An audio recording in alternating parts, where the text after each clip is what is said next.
जय हिंद दोस्तों। तो आज हम डिस्कस करने वाले हैं आरआरबी एनटीपीसी वैकेंसी के बारे में। इस वीडियो में हम ग्रेजुएट लेवल पे जो वैकेंसी निकली है उसकी डिटेल नोटिफिकेशन आज रिलीज़ की गई है, उसके बारे में डिस्कस करेंगे। और 12th लेवल की जो वैकेंसी आई है उसका भी शॉर्ट नोटिस आउट हो चुका है। अभी डिटेल नोटिफिकेशन का वेट कर रहे हैं लोग। तो आज के दिन पे ग्रेजुएट लेवल का जो डिटेल नोटिफिकेशन है वो आ चुका है। इसके बारे में सारी जानकारी देखेंगे। कुल मिलाकर के 8,113 पदों पे ये वैकेंसी निकली हुई है और 14 सितंबर यानी कल से आप इसके लिए आवेदन करना स्टार्ट कर सकते हैं। तो बाकी जो डिटेल्स हैं इसके लिए एलिजिबिलिटी क्या है, एज लिमिट क्या रहने वाली है, साथ में एग्ज़ाम पैटर्न क्या होगा और जो भी जानकारी है वो सभी चीज़ें आपको इस वीडियो में देखने को मिलेगी। इसका पीडीएफ आपको टेलीग्राम चैनल पे मिल जाएगा, लिंक उसका डिस्क्रिप्शन बॉक्स में है, उसे आप ज्वाइन कर लेंगे। चलिए देख लेते हैं एक बार। तो देखिए ये रहा वो notification government of India ministry of Railways की तरफ से निकल के आ रही है। एडवर्टीजमेंट नंबर आप ध्यान में रखेंगे, आप जब भी अप्लाई करेंगे आपको काफ़ी काम आएगा। 5/2024, ठीक है, ये आपका एडवर्टीजमेंट नंबर है। नीचे आते हैं एनटीपीसी यानी non technical popular category graduate level, ये नोटिफिकेशन है। ये इंडेक्स है, ये आपको कौन सी चीज़ कहाँ पे मिलेगी ये ढूंढने में आपको हेल्प होगा। चलिए यहाँ से स्टार्ट करते हैं सबसे पहले इंपॉर्टेंट डेट से, कि जितने भी इंपॉर्टेंट डेट्स हैं उनको एक बार देख लेते हैं at a glance. Date of publication ये कब पब्लिश की गई है, तो 13/9/2024 यानी आज के दिन की नोटिस है और ऑफिशियल है। Opening of online registration of application ये आपकी 14/9/2024 यानी कल से आप ऑनलाइन आवेदन करना इसके लिए स्टार्ट कर पाएंगे। और क्लोजिंग डेट क्या है ऑनलाइन एप्लीकेशन की, तो 13 अक्टूबर 2024 रात के 12 बजे। आप ध्यान में रखेंगे इसको, 13 अक्टूबर 2024 तक आप इसके लिए आवेदन कर पाएंगे। Date for fees payment after closing date यह है 13 अक्टूबर 2024 से, मतलब जो आपका फ़ी पेमेंट का जो डेट है वो क्लोजिंग डेट के बाद भी एक दिन आपको मिलेगा। 14 अक्टूबर 2024 से लेकर के 15 अक्टूबर 2024 के बीच में अगर आप पहले अप्लाई कर पाते हैं, बस फीस आपका रह गया है, तो इन 2 दिनों में आप वो भी कर सकते हैं। और फिर मॉडिफिकेशन के लिए भी विंडो ओपन होता है करेक्शन के लिए, ठीक है। और ये 16/10/2024 से लेकर के 25/10/2024 ये 9 दिनों का वक्त आपको मिलेगा, ठीक है। और इसमें आप मॉडिफिकेशन भी कर सकते हैं। Dates for CBT and other stages of recruitment process shall be intimated from time to time through website of railway recruitment board RRB as listed at para D 20.0 of this notice, ठीक है। तो समय के साथ आपको ये बता दिए जाएंगे कि अब आपके जो सीबीटी एग्जाम्स हैं वो कब तक होने हैं, ठीक है। चलिए बात करते हैं कौन कौन से पदों पे यहाँ पे वैकेंसी निकली है। तो देखिए graduate post with minimum educational qualification of university degree, इसमें जस्ट ग्रेजुएशन मांगा जाता है, कोई टेक्निकल क्वालिफिकेशन, इसलिए इसका नाम ही एनटीपीसी है, ठीक है। तो इसमें कोई टेक्निकल क्वालिफिकेशन नहीं चाहिए होती, जस्ट आपके पास डिग्री होनी चाहिए, नहीं ग्रेजुएशन होनी चाहिए, यानी तो इसके इक्विवेलेंट। और एज लिमिट की बात करें तो 18 से 36 साल आपकी एज लिमिट यहाँ रखी गई है, क्योंकि 3 साल का छूट मिला है आपको कोविड की वजह से, ठीक है। तो इसका आप ध्यान में रखेंगे, 3 साल की छूट। यूजुअली 18 से 33 साल इसकी एज लिमिट होती थी, बट यहाँ पर आपको 3 साल की छूट मिली, इसलिए 18 से 36 साल आपकी एज रखी गई है।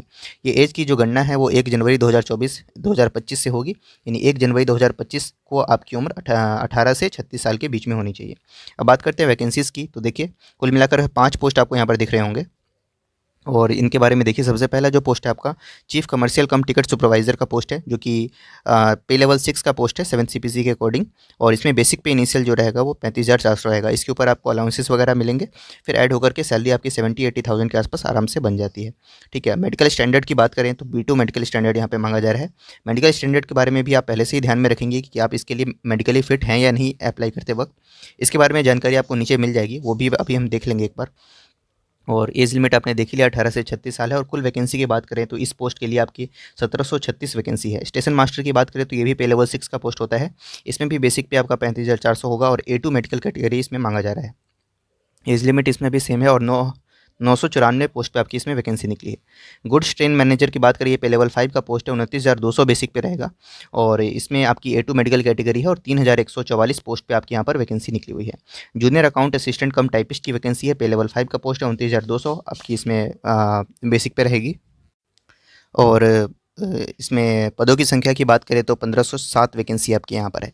सीनियर क्लर्क कम टाइपिस्ट की बात करें, ये भी पे लेवल 5 का है और इसमें 732 वैकेंसी, कुल मिला के 8,113 वैकेंसी आपकी इसमें निकली हुई है ग्रैंड टोटल, ठीक है। इसके बाद बात कर लेते हैं जो भी इंपॉर्टेंट चीज़ है, ये आप क्लोजिंग डेट पे ध्यान रखेंगे। आपके पास सारे क्वालिफिकेशन एलिजिबिलिटी कंडीशंस जो हैं वो आपकी इस दिन तक होनी चाहिए, लेकिन एज का जो कैलकुलेशन है वो आपने देखा किस डेट पे होगा, ठीक है, उसको आप ध्यान में रखेंगे। चलिए नीचे आते हैं और भी जो इंपॉर्टेंट चीज़ है इसके अंदर में वो देख लेते हैं। और ये पीडीएफ आपको टेलीग्राम पे मिल जाएगा और इसको आप यहाँ पे देख सकते हैं। स्टेजेस ऑफ एग्जामिनेशन की बात करें तो वो भी आपको यहाँ पर नीचे देखने को मिलेगा, ठीक है। तो ये रहा वो मेडिकल स्टैंडर्ड्स। जैसे A2 मेडिकल स्टैंडर्ड की बात करें तो यहाँ पर आपकी डिस्टेंट विजन जो है वो, यानी दूर की जो नज़र है वो 6/9 या 6/9 हो, मतलब बिना ग्लासेस के, या ग्लास अगर आपने लगा भी रखा है, चश्मा आपको लगा भी है, फिर भी अगर आपकी चश्मा लगाने के बाद 6/9 का अगर विज़न है आपके पास तो यहाँ पर ठीक है। उसके बाद नियर विजन के भी यहाँ पर मेंशन किया गया है, ठीक है। और ये भी है इसी तरीके से A3 मेडिकल स्टैंडर्ड है और B2 मेडिकल स्टैंडर्ड है, सबके बारे में डिटेल्स आपको दी हुई है यहाँ पर, इसको आप एक बार रीड कर लेंगे, ठीक है। चलिए नीचे आते हैं, और भी जो मेडिकल कंडीशंस के बारे में यहाँ पर जानकारी दी गई है। अब बात करते हैं एज लिमिट की, तो ये आपने देख ही लिया। एज लिमिट की बात करें तो हम, आपकी जो एज है वो, सॉरी, आपका जो जन्म है वो 2 जनवरी 1989 से लेकर के 1 जनवरी 2007 के बीच में होना चाहिए, ठीक है। बाकी आपको कैटेगरी वाइज एज रिलैक्सेशन यहाँ पर मिलेगा, जैसे ओबीसी को 3 साल का, SC ST को 5 साल का, और उसके बाद एक्स सर्विसमैन जो है उसके कैटेगरी वाइज आप देख लेंगे। इस अकॉर्डिंग आपको एज रिलैक्सेशन भी यहाँ पर प्रोवाइड किया जा रहा है, क्योंकि सेंट्रल गवर्नमेंट की वैकेंसी है तो एज रिलैक्सेशन आपको मिलेगा। एजुकेशनल क्वालिफिकेशन की बात करें तो जस्ट ग्रेजुएशन मांगा जाता है इसमें। एजुकेशनल क्वालिफिकेशन आप जानते ही हैं, ठीक है। नॉर्मल आप ग्रेजुएट हो किसी भी स्ट्रीम में तो आप इसके लिए अप्लाई कर सकते हैं। एग्जामिनेशन फ़ी की बात करें तो सभी कैंडिडेट्स के लिए except the fee concession category mention below at serial number 2, out of this 500 rupees आपकी फ़ीस है, इसका आप ध्यान में रखेंगे। Out of this 500 an amount of 400 shall be refunded duly deducting bank charges on appearing first stage of CBT। First stage जब आप appear हो जाएंगे, इसमें एग्जाम दे देंगे, तब उसके बाद 400 आपका रिफंड आ जाएगा। इसलिए फॉर्म भरते वक्त ही आपको जो बैंक की डिटेल्स है वो मांग ली जाती है। जब आधार वेरीफाई आप करते हैं तो उस टाइम ये हो जाता है। बाकी फॉर PWBD फीमेल और ट्रांसजेंडर एक्स सर्विसमैन, इन सभी कैंडिडेट्स के लिए आपकी फ़ीस जो है वो 250 रुपये रखी हुई है, और इनका पूरा 250 जो है आपका फर्स्ट स्टेज में अपीयर होने के बाद रिफंड हो जाएगा। मोड ऑफ पेमेंट आप जानते हैं ऑनलाइन होगा, और क्लोजिंग डेट ये सब भी जानते हैं आप कब से कब तक है, अभी हमने देख लिया था। इसके बाद नीचे आते हैं, और ये रिजर्वेशन वगैरह के बारे में आपको यहाँ पर जानकारी है। बात करते हैं एग्ज़ाम पैटर्न की, तो सबसे पहले आपका CBT टेस्ट होगा, फर्स्ट स्टेज होगा जो कि आपका प्रिलिमिनरी टेस्ट है, और ये कॉमन होगा, सभी जितने भी पोस्ट हैं सभी के लिए कॉमन है, सभी का पेपर सेम आएगा। और इसमें देखिए आपके कैसे प्रश्न आएंगे, तो ड्यूरेशन ऑफ जो टाइम रहेगा, टाइम ड्यूरेशन जो रहेगा वो 90 मिनट्स का रहेगा, कुल मिलाकर 1.5 घंटे का वक्त मिलेगा आपको। इस 1.5 घंटे में आपको 40 क्वेश्चन जनरल अवेयरनेस के होंगे, 30 क्वेश्चन आपके मैथमेटिक्स के होंगे, 30 क्वेश्चन आपके जनरल इंटेलिजेंस एंड रीजनिंग के होंगे। कुल मिला के 100 प्रश्न 90 मिनट में आपसे पूछे जा रहे हैं। Each question will carry 1 marks, ठीक है। और the examination duration will be 120 minutes for eligible PWBD candidates, ठीक है। जो PWBD के हैं उनके लिए 120 मिनट का 30 मिनट एक्स्ट्रा वक्त आपको मिलेगा। उसके बाद there will be negative marking and 1/3, ठीक है। तो नेगेटिव मार्किंग आपकी 1/3 होगी, इसको भी आप ध्यान में रखेंगे। The first stage CBT is of screening nature, यहाँ से कैंडिडेट शॉर्टलिस्ट होंगे, और जो मेरिट तैयार होगी वो सेकंड CBT के बेसिस पे होगी, ठीक है। तो फर्स्ट CBT के बेसिस पे शॉर्टलिस्टिंग हुई कैंडिडेट्स की, for second CBT as per the merit candidates who are shortlisted for the second stage CBT availing the reservation benefits of centralise employment notice is according, ठीक है। तो उसके बाद देखिए मैथमेटिक्स का सिलेबस आपको यहाँ पर मेंशन किया गया है कि मैथमेटिक्स में आपके किस तरह के क्वेश्चंस आएंगे, इसके बारे में यहाँ पर जानकारी है। जनरल इंटेलिजेंस एंड रीजनिंग का सिलेबस है, जनरल अवेयरनेस का सिलेबस है कि आप क्वेश्चंस कहाँ से आएंगे। सेकंड स्टेज जो CBT होना है आपका, उसके बारे में आप जानकारी देख लेते हैं। तो short listing of candidates for the second stage CBT shall be based on the normalise marks obtain by them in the first stage of CBT, ठीक है। कुल मिला के वैकेंसी के 15 गुना कैंडिडेट्स को यहाँ पर सिलेक्शन किया जाना है। और सेकंड स्टेज जो होगा उसमें आपके कुल मिला के इसमें भी 90 मिनट्स का समय होगा आपके पास, और यहाँ पर क्वेश्चंस आपके बढ़ जाएंगे, 120 क्वेश्चन होंगे 90 ही मिनट में, जिसमें जनरल अवेयरनेस के 50 क्वेश्चन, मैथमेटिक्स के 35 क्वेश्चन और रीजनिंग के 35 क्वेश्चन होंगे आपके।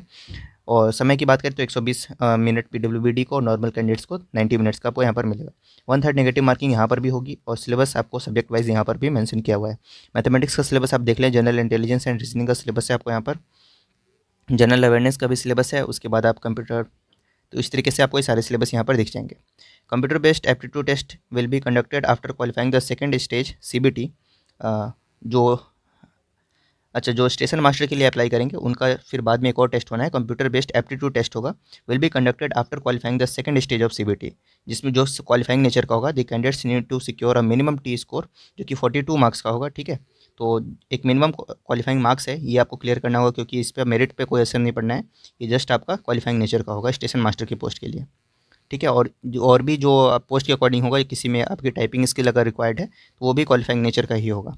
फिर उसके बाद आपका डॉक्यूमेंट वेरिफिकेशन होगा, फिर आपका मेडिकल होगा, इस तरीके से है। तो ये आप देख लेंगे किस पोस्ट के लिए आपकी टाइपिंग स्किल टेस्ट रिक्वायर्ड है, वो भी आपको मेंशन किया गया है। जैसे गुड्स ट्रेन मैनेजर जो है वो लेवल 5 का जो पोस्ट था, उसमें आपकी स्किल टेस्ट नहीं है, जस्ट आपका स्टेज 1 होगा, यानी CBT 1 होगा, फिर CBT 2 होगा, जो कि कॉमन ही होना है।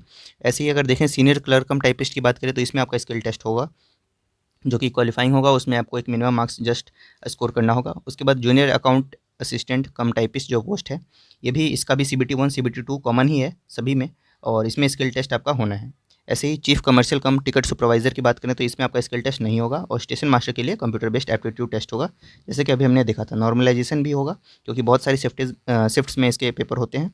तो इस तरीके से जितनी भी इंपॉर्टेंट हाइलाइट्स थी जो इस नोटिफिकेशन से जुड़ी हुई थी वो हमने देख ली। फिर भी कोई क्वेरी है तो आप कमेंट्स में पूछ सकते हैं। Thank you.